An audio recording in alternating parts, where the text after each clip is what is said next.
Olá, procura esse boi gordo? Com o aumento da demanda de fim de ano, os pecuaristas têm espaço para negociar preços melhores pela arroba. Mas até quando vai essa pressão altista? Agora no mercado pecuário DBO.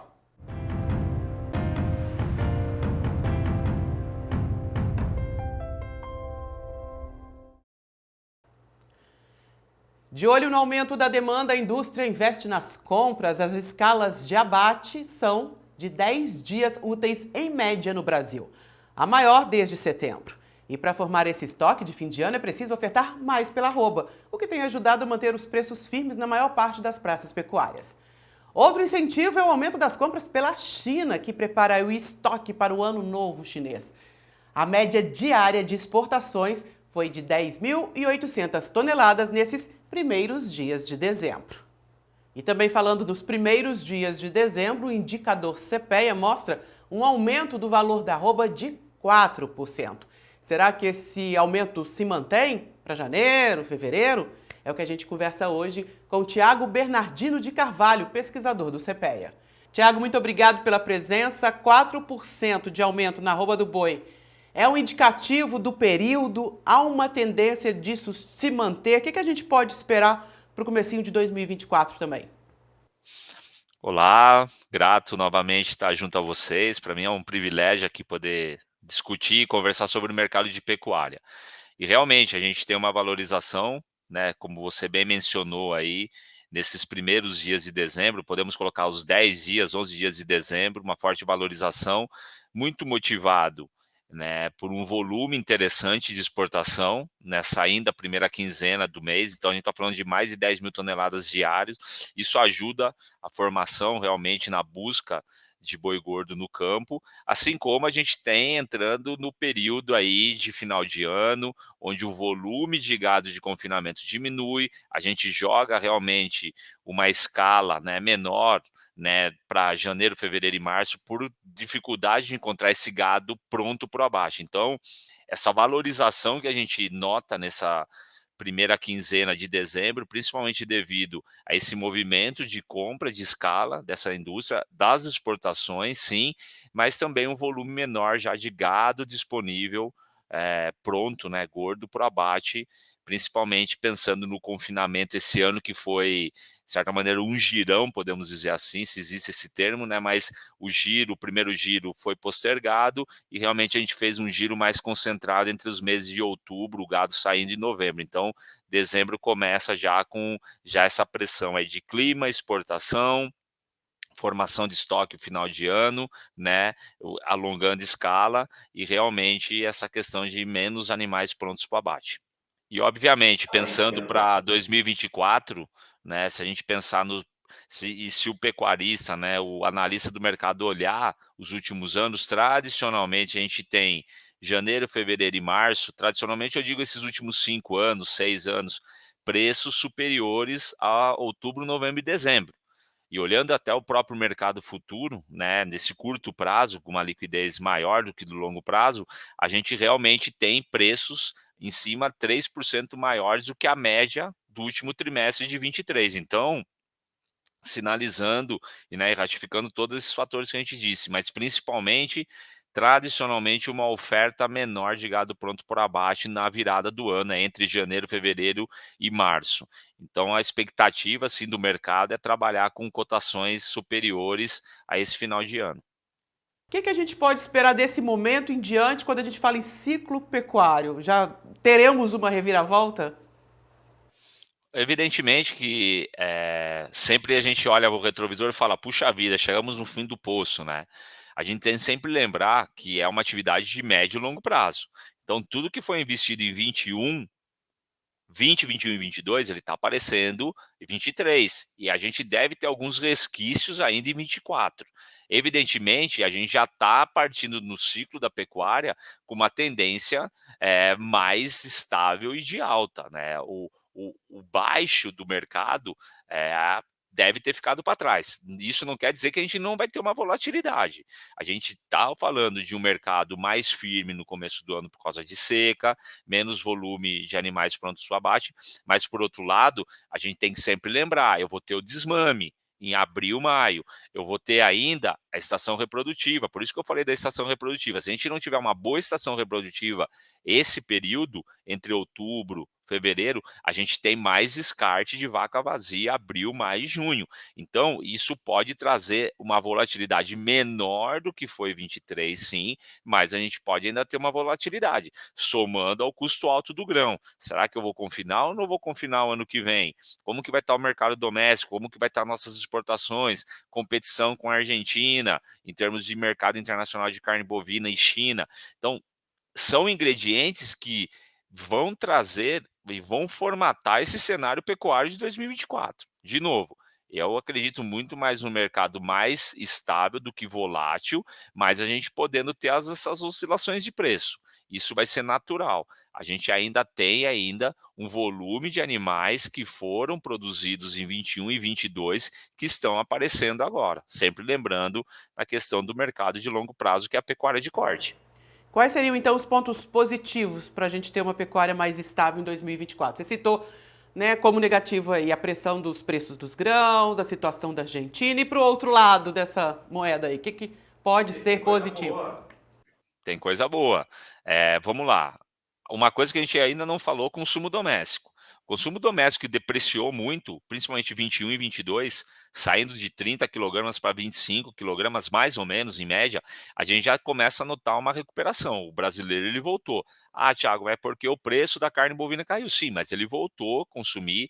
A gente tem uma queda do desemprego, a gente começa a ter um sinal mais positivo em termos de melhora no consumo interno de carne bovina. E isso deve ocorrer sim em 24, principalmente no segundo semestre, 25 e 26. Esse é um ponto muito interessante, tá? Então, o consumo doméstico que 21, 22 e 23 não trabalhou em prol de uma valorização da arroba, pode sim começar a melhorar e deve melhorar, principalmente nesses 2 anos e meio até o final de 2026. Esse é um ponto muito importante em termos de positividade. Outro ponto, eu tenho redução de produção mundial, tá? Eu tenho um abate, né, de muita matriz nos Estados Unidos. A produção nos Estados Unidos deve cair o ano que vem. Isso deve favorecer a busca por carne brasileira ou carne da América do Sul. E isso o Brasil está embutido. O nosso câmbio a R$ 5 não deve variar muito para o ano que vem, então a nossa carne vai continuar atrativa. Eu mencionei a Argentina, ela voltando ao mercado, mas se a gente comparar custo de produção, tanto em confinamento como em pastagem, nós temos custos mais competitivos, pensando em pasto, do que Uruguai, Paraguai e Argentina, e de confinamento considerando Estados Unidos, Austrália e Argentina. Então a gente tem uma condição competitiva muito favorável, pensando na redução da produção, pensando numa melhora doméstica, pensando num câmbio favorável que vai fazer com que as exportações pelo menos se mantenham estável para a China comprando entre 80 e 100 mil toneladas mensalmente, isso favorece e isso traz um cenário otimista aí para o ano que vem, pensando numa arroba mais firme. Diante desse cenário, a gente pode pensar também em preços de exportação melhores? Ou ainda a gente vai ter essa negociação, essa pressão sobre a tonelada? Esse é um ponto interessantíssimo, né? A gente vibra com o volume de exportado, mas realmente o preço ele voltou ao patamar pré-pandemia, né? A gente está falando de preços de 2018 e 19, algo em torno de 4.500, 4.600 dólares a tonelada. Chegou a 6.800, por exemplo, né?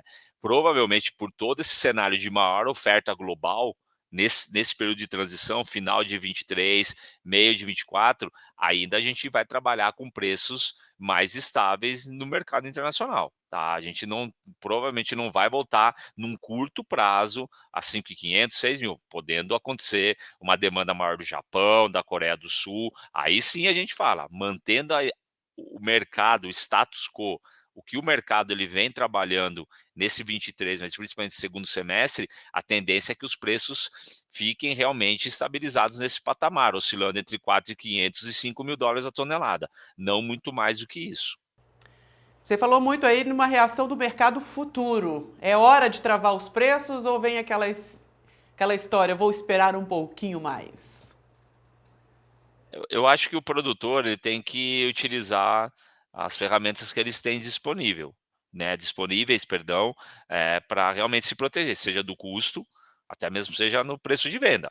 Se eu tenho um cenário que o mercado vem desenhando de queda na produção do milho, eu tenho realmente uma precificação maior do milho por causa de seca, eu tenho todo esse cenário. Eu sei que eu vou fazer, por exemplo, um semi-confinamento, confinamento ou uma TIP, eu sei que eu vou precisar do milho, por que não já me garantir, já me proteger de preço do custo, por exemplo, assim como entender minha margem e já tá operacionalizar, né? A gente sabe que ao longo prazo a gente tem uma liquidez menor, mas no curto prazo a gente já tem algumas opções, né? Principalmente eu estou falando em abril, maio, que a gente já discutiu, é uma incógnita muito grande abril e maio, porque eu já falei da vaca vazia no corte, mas aí o preço do leite, com o preço a 1,95, que o preço do leite despencou, o preço do leite vem caindo desde maio, e será que o produtor de leite vai soltar a vaca, vai transformar a vaca em carne? Pode ser, então é uma pressão maior de oferta. Então quando eu olho o preço futuro, no curto prazo, eu tenho que realmente fazer essa conta, vale a pena travar ou não? Ou entrar realmente comprar um prêmio, né, comprar o que a gente fala, uma opção de vender esse animal, que dependendo do valor do prêmio pode ser fantástico ele entrar e garantir pelo menos o mínimo, o custo, e aí na expectativa de aumentar, mas no curto prazo é o mercado mais firme, mas que deve sim estar um pouco mais volátil entre abril, maio, junho. Então eu olharia com carinho essa questão, nesse curto prazo, a gente pensar numa trava de preço. Tiago, a pergunta que todos querem saber: o boi chega a R$ 300 em 2024? Qual a sua opinião? Pergunta, né, a pergunta do milhão, né, a pergunta para sair de tangente, né, a turma quer ouvir responder. Eu acredito, eu já comentei alguns fatores que podem sim fazer o mercado valorizar. Eu acredito ainda 2024 no mercado não tão ofertado como 23, mas ainda ofertado. Então, nesse primeiro momento, o preço cai. Por outro lado, a gente vai ter um mercado externo, se não tivermos novos compradores. O mercado externo, quando eu digo estável, a turma assusta um pouco, mas a gente bateu o recorde em 22. Se a gente exportar 190 mil, 198 mil toneladas em dezembro, a gente provavelmente bate o recorde. Então, se manter a estabilidade do que aconteceu em 22 e 23, a gente tem um mercado externo muito interessante, tá? Então, o estável não é negativo, não é positivo. Aí vai depender muito do mercado doméstico, tá? Então, a oferta desses animais, principalmente o segundo semestre, que deve cair, primeiro semestre mais alto, e realmente o consumo doméstico. O consumo doméstico melhorando, a gente já chegou até ver sinalizações de contratos a 260 em outubro. Ah, Thiago, longe de 300. Talvez eu não acredite nos 300 se continuar mesmo padrão. Tendo um fato novo, sim, a gente pode chegar a preços maiores, mas o mercado ele deve trabalhar de forma ainda mais justa, num patamar um pouco longe de 300, não necessariamente próximo de 230, 40, mas nesse meio termo. O mercado ele sinaliza sim uma valorização, mas eu não acredito que chegue a R$ 300, dado essa condição que a gente está observando hoje no mercado. Tiago, te agradeço imensamente a presença no Mercado Pecuário DBO. A gente encerrando aí, né?